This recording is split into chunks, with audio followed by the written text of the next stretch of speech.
Assalamualaikum warahmatullahi wabarakatuh. Saya Nazwa dari kelas 12A akan menyampaikan sedikit materi tentang kerajaan Islam di Indonesia, yaitu Kerajaan Demak. Kerajaan Demak didirikan sekitar tahun 1478 setelah proses Islamisasi di Jawa yang dimulai oleh Wali Songo, yaitu kelompok ulama yang menyebarkan Islam di Pulau Jawa. Kerajaan ini berlokasi di pesisir utara Jawa yang kini termasuk dalam wilayah Provinsi Jawa Tengah dengan pusat pemerintahan di kota Demak. Kerajaan ini awalnya merupakan sebuah kadipaten yang berada di bawah pengaruh Kerajaan Majapahit. Namun, seiring berjalannya waktu, Demak berkembang menjadi kerajaan merdeka dan besar. Raden Patah adalah pendiri Kerajaan Demak yang dikenal sebagai raja pertama. Beliau merupakan putra dari seorang raja Majapahit yaitu Brawijaya V dan seorang putri dari Islam. Dengan demikian, Raden Patah memiliki hubungan darah dengan Kerajaan Majapahit. Namun, memilih untuk mendirikan kerajaan Islam di Demak. Di bawah pemerintahannya, Demak mulai berkembang pesat sebagai kerajaan Islam.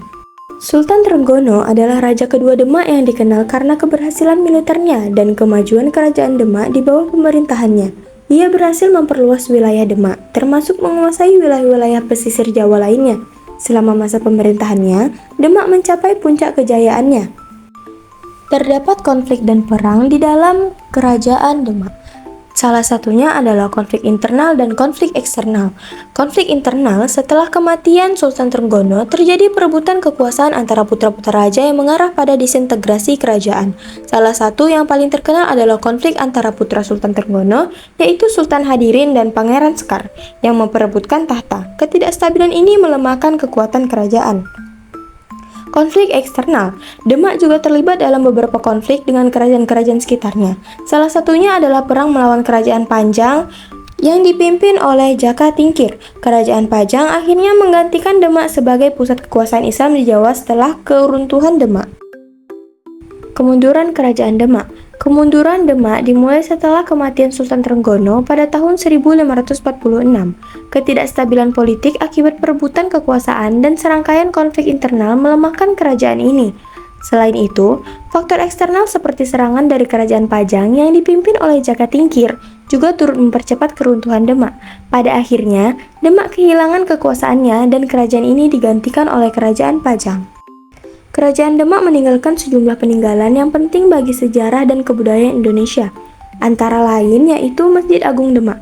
Salah satu peninggalan yang paling terkenal adalah Masjid Agung Demak yang didirikan oleh Raden Patah sekitar tahun 1479. Masjid ini menjadi simbol dari masuknya Islam ke Pulau Jawa dan merupakan salah satu masjid tertua di Indonesia. Masjid ini juga menjadi pusat kegiatan keagamaan bagi masyarakat Islam di Jawa.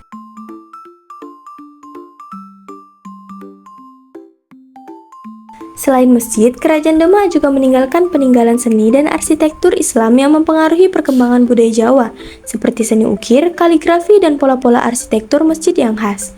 Demak berperan besar dalam penyebaran Islam di Pulau Jawa, yaitu Wali Songo, yang banyak berperan dalam penyebaran Islam, juga memiliki hubungan erat dengan kerajaan ini. Penyebaran Islam melalui Kerajaan Demak mempengaruhi budaya, tradisi, dan kehidupan masyarakat di Jawa. Kesimpulannya, Kerajaan Demak adalah salah satu kerajaan Islam yang sangat berpengaruh dalam sejarah Indonesia. Walaupun tidak bertahan lama, kejayaan dan pengaruhnya dalam penyebaran Islam dan kebudayaan di Jawa sangatlah besar. Peninggalan-peninggalannya seperti Masjid Agung Demak hingga kini masih menjadi bagian penting dalam sejarah Islam di Indonesia. Itu saja materi singkat mengenai Kerajaan Demak yang dapat saya sampaikan. Lebih dan kurang saya mohon maaf. Apabila ada salah kata, saya mohon maaf. Assalamualaikum warahmatullahi wabarakatuh.